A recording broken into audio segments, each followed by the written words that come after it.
The night the bear returned, and changed his life forever. The forest was quiet that morning. The kind of quiet that comes after rain, when mist curls around the trees, and the earth still breathes steam from the night's downpour.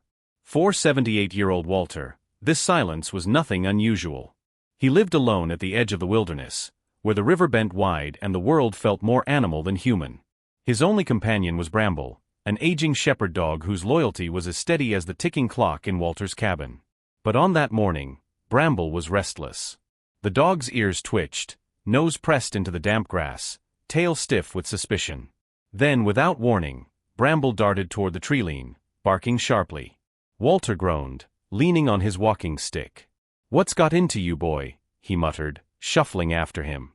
The answer revealed itself in the shadows. At first, Walter thought Bramble had cornered a raccoon or perhaps a stray deer fawn. But then, from behind a cluster of dripping ferns, came a sound so small, so trembling, it didn't belong to the fierce wilderness at all. A whimper. A cry. And there it was, a cub. Its fur was wet, clumped into patches, its body shivering violently. The little bear's eyes were wide, dark pools of fear, and when Bramble barked again, the cub stumbled backward, nearly collapsing in the mud. Walter froze. Every instinct told him to leave it. A bear cub alone could only mean one thing: its mother was near. And no man lived long enough to outwit an enraged mother bear. But as seconds passed, no crashing branches, no heavy footsteps followed. Only silence. The cub cried again, a sound so helpless it pierced the old man's chest like a nail. Walter saw it then, the paw prints in the mud, half washed away by rain, leading nowhere. He understood. The cub was orphaned. Alone. Bramble stepped forward, his growl softening into something almost like pity. Walter knelt slowly, joints creaking, and the cub met his gaze.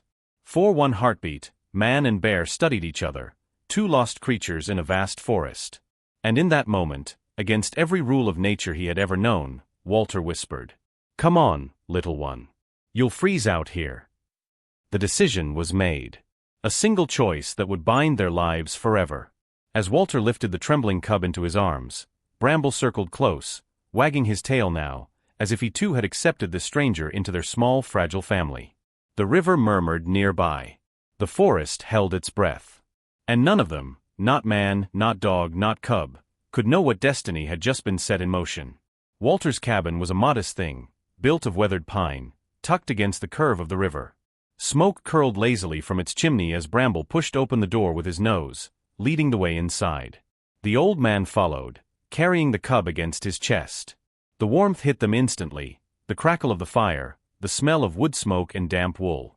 But the cub squirmed, its tiny claws catching against Walter's coat.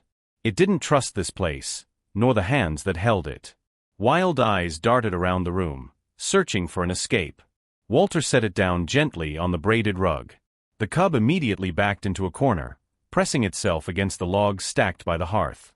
Bramble approached, tail wagging in cautious curiosity. The cub hissed, a tiny pitiful sound, and swiped clumsily with its paw. "Easy now," Walter murmured, easing into his chair. His bones ached from the effort of carrying the small bundle of fur all the way back. He poured himself a cup of tea, the steam fogging his glasses, though his eyes never left the creature trembling by the fire. For a long while, the cabin was filled only with the sound of popping wood and Bramble's soft panting. The cub refused to move. Its fear filled the air, thick and heavy. But hunger is stronger than fear. Walter saw it in the way the cub's nose twitched, catching the scent of oats simmering on the stove. He reached for the pot, spooned out a small bowl, and placed it carefully on the floor. "Not much," he said softly. "But it's warm." At first, nothing. Then, hesitantly, the cub crept forward. Each step was a battle, fear against instinct, mistrust against survival. Finally, it reached the bowl, dipped its nose, and began to eat. Walter smiled faintly, watching as Bramble lay down beside it, resting his muzzle on his paws. The dog didn't bark, didn't move. He simply watched, his calm presence a silent reassurance. In that small cabin, by the fire's glow, something began to shift. The cub was still wild, still a stranger. But it was no longer alone. And for the first time in years, Walter felt his home was not just a shelter from the wilderness, but a place where something new, something fragile could grow. The days grew longer, stretching into warm ribbons of summer light. By then, the cub was no longer just a guest in Walter's cabin, it was family. At first, Walter had worried it wouldn't survive. It had been thin, ribs showing under its scraggly fur. But with food, warmth, and the quiet safety of the cabin, the cub began to change. Its coat grew glossy, its small body filling out. The awkward trembling steps became bounding leaps that rattled the wooden floorboards. And to Bramble's delight, the cub became a playmate. The dog would dart across the meadow, ears flying, while the cub tumbled clumsily after him, paws too big for its still-growing legs. They wrestled in the tall grass, rolling together until Walter's laugh echoed across the fields, a sound the forest hadn't heard from him in years. "Easy, you two," he would call, though his smile betrayed his words. The cub adored the river, too. It would splash clumsily in the shallows while Bramble barked from the bank, refusing to join but unwilling to leave his companion's side. Walter would sit on a worn log nearby, fishing rod resting by his knees, watching the two creatures as if they were children he never had. Sometimes, he caught himself forgetting that this was no ordinary bond, that the cub belonged to the wilderness, not to him. In the quiet hours of dusk, as the bear curled by the fire and Bramble snored at his feet, Walter would feel a stirring in his chest, something dangerously close to hope. Because for the first time since his wife's passing, and the years of solitude that followed, Walter felt alive again. Not just surviving. Living. Yet beneath the joy, he knew what was coming. He could see it in the cub's restless eyes when it caught the scent of deer in the wind, in the way it paused at the tree-line, staring into the vastness beyond. The forest was calling. But Walter chose not to think about that, not yet. For now, there were meadows to walk, rivers to fish, and long afternoons filled with laughter, as unlikely companions stitched a season of happiness into their lives. That summer would be remembered not for its heat or its storms, but for the bond that grew, fragile, wild, and unbreakable. Autumn arrived quietly, as it always does in the valley. The leaves turned to fire, the river slowed its song, and the nights carried a sharper chill. The cub had grown. No longer the shivering bundle Walter had first carried home, it now stood strong and sturdy, its shoulders broadening, claws thicker, eyes brighter.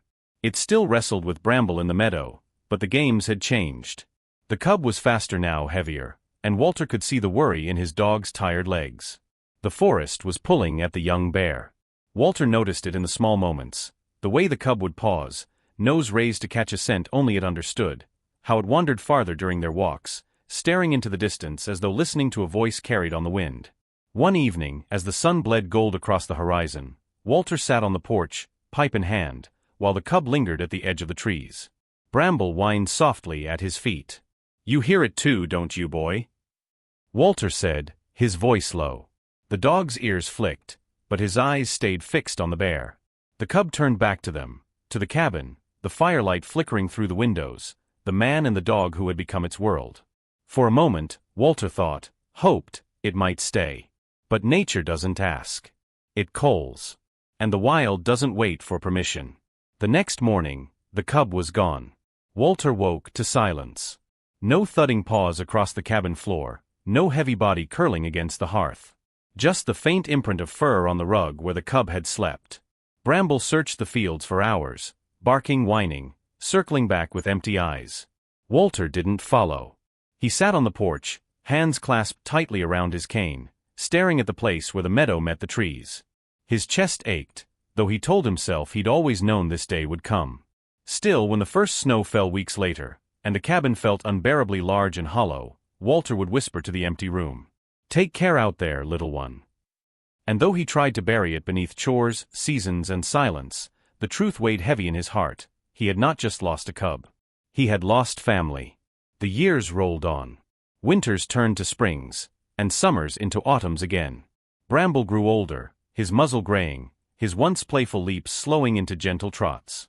Walter aged too, his back bending further, his hands stiffening with the ache of time. But the memory of the cub never left him.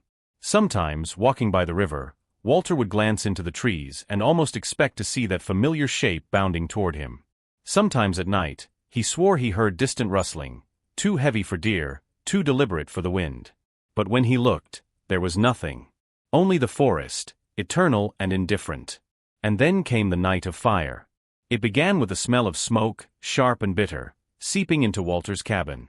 He woke coughing, his heart pounding. Outside, the horizon glowed an eerie orange, and the crackling roar of flames rolled like thunder through the valley. "Bramble!" Walter called hoarsely, grabbing his lantern. The old dog stumbled from his bed, barking weakly, his voice nearly swallowed by the growing roar outside. The fire was racing down from the ridge, devouring trees in its path. Sparks rained like stars from a collapsing sky. Walter knew he couldn't outrun it, not at his age, not with his failing strength. But he couldn't stay, either. The cabin was already catching, the dry wood hissing as embers bit into its walls. He staggered into the meadow, leaning heavily on his cane, Bramble limping beside him. Smoke burned his lungs, clawed at his eyes. His legs shook, his chest heaved. He had never felt so small, so fragile, against the fury of nature unleashed. And then, as his knees buckled and the world blurred into fire and shadow, Walter heard it. A sound that pierced through the chaos, deep, booming, unmistakable. A bear's roar. Out of the smoke, a massive shape emerged. The firelight carved its outline in gold and shadow, and for a heartbeat Walter thought the smoke had conjured a ghost. But then it moved closer, eyes glowing with recognition, power, and something else, something unbroken. It was the cub. No longer small. No longer fragile. But grown, immense, and wild. And it had returned. The fire raged like a living beast, but Walter's eyes were fixed on the figure before him. The bear, the cub he had once carried in his arms, now stood tall and unshaken against the flames. For a moment, Walter thought he must be dreaming, his smoke-choked mind inventing miracles. But when the great beast let out another roar, the earth trembling beneath its paws, Walter knew. This was no dream. The cub had come home. It moved with startling certainty, circling Walter and Bramble, nudging them away from the advancing wall of fire. Walter, coughing, stumbling, leaned into its massive shoulder as if it were a living pillar. Bramble, though weak, followed, guided by the bear's presence. Through smoke and falling embers, the three of them pressed on. The bear led them down an old deer trail, hidden and narrow, one Walter hadn't walked in years. Somehow, the animal remembered. Step by step, it carved a path through chaos, until at last, they reached the river. Walter collapsed onto the damp earth, lungs heaving, eyes streaming. Bramble lay beside him, trembling but alive. And the bear, their bear, stood between them and the fire, its chest heaving, its dark eyes locked on Walter's. In that look, there was no doubt. It remembered. Walter, too choked to speak, raised a trembling hand. The bear lowered its massive head, pressing its snout against his palm, the same way it had done as a cub, so many summers ago. Tears cut clean tracks down Walter's soot-stained face. "Good boy," he whispered hoarsely, though he knew this was no pet, no tame creature. This was the wild itself, and yet it had come back. When dawn broke, the fire was finally dying. The valley smoldered, blackened and scarred. Walter stirred awake by the riverbank, Bramble still curled against him. But the bear was gone. It had vanished into the forest, as silently as it had come. In the years that followed, Walter often wondered if anyone would believe his story. To most, it would sound like a fable, a lonely old man claiming he was saved by a wild beast. But every time he walked by the river and saw fresh pawprints in the mud, his heart swelled with quiet certainty. The cub he once saved had never truly left. And when Walter himself grew too old, when Bramble was gone and the cabin grew silent once more, the townsfolk would sometimes whisper of a massive bear seen lingering near the valley. Standing by the river at dusk. Waiting. Some bonds, after all, are not broken by time, nor distance, nor even death. They endure. Forever.